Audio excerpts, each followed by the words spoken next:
If you're a UGC creator or content creator who wants to start editing videos in CapCut Desktop but not quite sure where to begin, this video is for you. In this beginner tutorial, I'm going to walk you through everything you need to know to start editing in CapCut, from navigating the interface to cutting clips, adding text, B-roll, effects, and exporting your final video. As someone who creates UGC for brands and works part-time at a UGC agency where I see hundreds of creative deliverables, CapCut is one of the tools that I see used the most because it's powerful, beginner-friendly, and great for vertical content. Now, I personally pay for the Pro version, which I think is very worth it, which you can also check out in the description below, but there are also a lot of things that you can do free in CapCut. Now, this video is not sponsored by CapCut. I simply just love the software. I use it myself, but the link down in the description below is an affiliate link, which does help this channel. So without further ado, let's just hop into my screen. Okay, so when you first open CapCut, this is what the homepage is going to look like. And as you can see, you've got new project here on the top, which makes it really easy to start your project immediately. So we're just going to click that and get our project started. Now, once you've clicked that, this is what the whole video workstation is going to look like. There's a whole lot of different sections.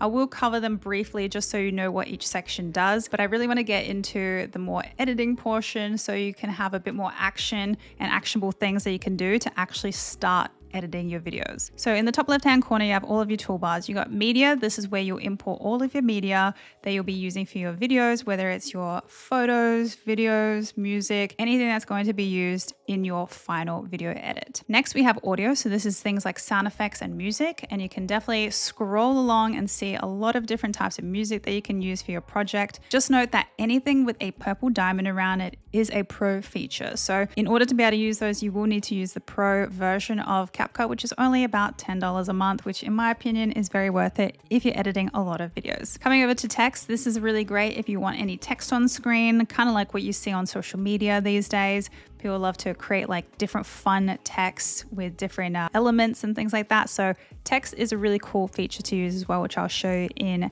the main timeline when we get there. Then we also have stickers. So stickers are really fun. It's kind of like a little animation that you can add to your videos. I personally don't overuse these too much because they can get a little cheesy, but I do sometimes use the good old red circle here and there, which is kind of fun to like highlight certain features and things. Then you have effects, which I personally don't really use. Obviously, there are a lot more creative types of things that you can use on your video, but basically for UGC videos, we like to keep it a little bit more clean. But if you want to use this for more creative kind of things, creative videos, then definitely video effects are really, really fun. Then you have your transitions panel, which I personally love to use transitions.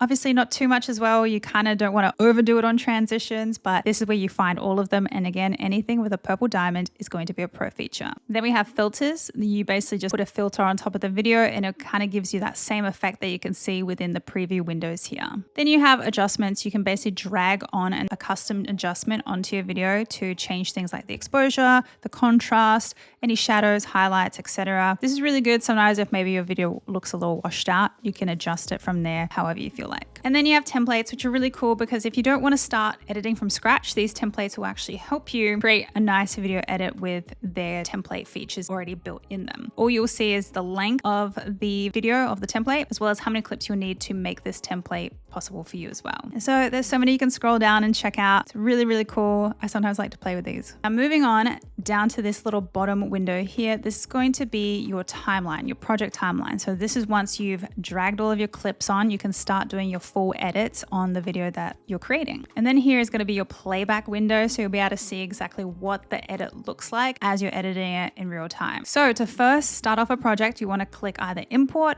or what I personally just like to do is find my clips and literally just drag them in. It just, to me, it makes it so much quicker and easier. That's just how I've always done it. Now, as you can see, everything is highlighted right now, but if you need to unhighlight, you can just click out of the timeline. Another thing what you can do, instead of dragging all of the clips down here and you have so much to edit through, you can actually click on your video in your inspection window here. And for whatever reason, if you don't want to have the beginning of this clip, you can just drag this blue box and you can start it from here and then maybe drag it from the other side like that, and then you can drag just that piece onto the timeline. Now, if you're going to use a method that I do, which is basically just place everything on the timeline, you're gonna have to do what we call scrubbing to find the parts of the clip that we actually want to use. So to do that, you just want to click on the clip that you want to work on, and what you can do again is you just highlight the box by clicking on it, and then you can drag the sides to where you want to crop this video down. And so that way you just have the parts that you want. But let's say you want the beginning of this clip, but you don't want what's in the middle here, and then you want what's left on the other side. So basically you would have to split the clip, and the way to split the clip is you just simply highlight the clip by clicking on it, and you can do this two ways. You can go up to this split icon here, it'll split your clip for you, and then you can also drag out the part that you don't want. Or alternatively, what you can do is, I love to use keyboard shortcuts. I'm a keyboard shortcut queen at this point, and you will just use Command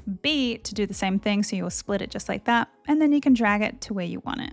And say you don't want this clip at all, what you can do again is just click on the clip, and you can hit this trash can icon here. It'll just delete it off your timeline. Or again, keyboard shortcut, you can just click the delete key. So for whatever reason you want to rearrange the clips that are on your timeline, all you're going to do is click the clip that you want to move, and then you just drag it to where you want it. Now let's say you actually want to add B-roll on top of this main clip. So let's just pretend that this is like the main clip. Maybe it's a talking to camera, but it's not. But just for this example, we want to add B-roll on top of what's happening here. So I'm going to use product shots here as the B-roll clips. And in order to create B-roll on top of this, so you can kind of split between what is happening, rather than trying to drag it in between, you can actually drag it up and it creates its own timeline, just like that. And this is how you easily insert B-roll into your clip. So the B-roll, technically B-roll is always something that should complement whatever is happening on the main timeline, whether that is talking to camera, telling the story, and then the B-roll is kind of a visual representation of what is happening on the main timeline. So let's say that you already have your main timeline done here, which is your main track here, you've got your B-roll, and now you want to make just some adjustments to maybe a few clips, whether it's you want to scale it in a little bit more, make it more zoomed in because maybe you filmed a little too far out. You can go up to this panel up here where you can adjust things from the video perspective, audio, speed, animation, and adjustments. So I personally like to use this panel for scaling, which means the video can get a bit more zoomed in case you need to get more like a close-up vibe of whatever it is that you're doing. Scaling is kind of one of the main things I do in this area. However, you can see there are a lot of other options you can do on the Pro version. So again, as you can see, the Pro version is definitely worth it because there's just so much you could do with it. Moving on to audio, let's say this was an audio clip. You can actually adjust the audio as well by dragging the slider either up or down, because sometimes you might need the audio to be a little bit louder, a little bit softer, whatever your preference. And I also in this panel really like to use enhanced voice. Enhanced voice does what it just says that it does. It enhances the voice quality, especially if you're doing like talking to camera kind of videos. This is a pro feature. And then I also like to use reduce noise. Other things you could do with the video is you can speed it up by adjusting the slider this way as well.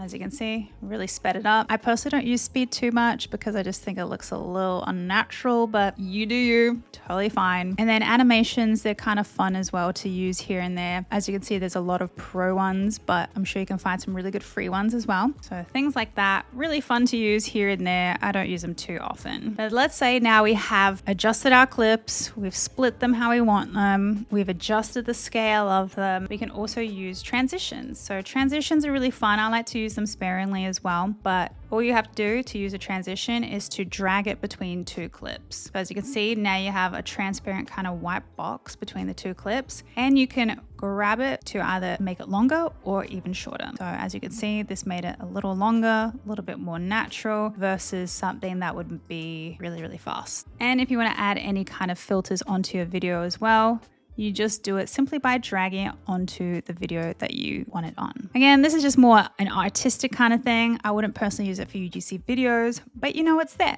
So it's really good to have that option as well. So once you've kind of finalized your timeline, the last thing that I personally like to do before adding music is adding text. So I just drag the text box down to where I want the text to appear. And then you get this text box on the right-hand side, and you can type whatever you like. And in this whole panel, you can actually adjust the style of the text as well. So you can change things like the font. Again, you've got a lot of pro versions here, but you'll find some nice free ones as well. And then you can change the preset style. You can make it look a bit more, you know, for TikTok and Instagram, or you can even adjust your own. You can add different background colors. You can add a glow if you'd like, even a shadow, or you can even curve the text as well. So there's so many features and options when it comes to your text, but also if you wanted to animate it to come on screen, you'll just go into the animations panel and then you'll find an animation that you could use.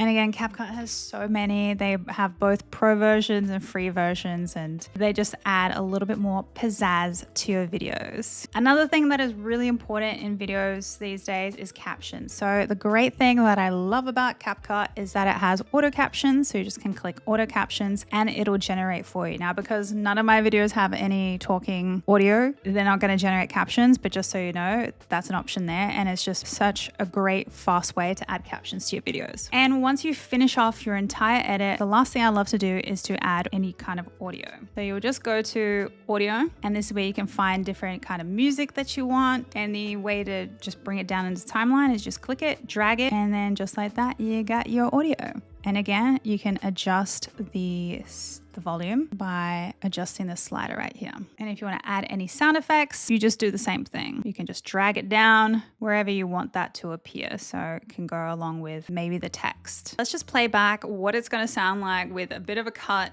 some transitions, music, text on screen, and some sound effects just in this like little 5-second snippet that I have.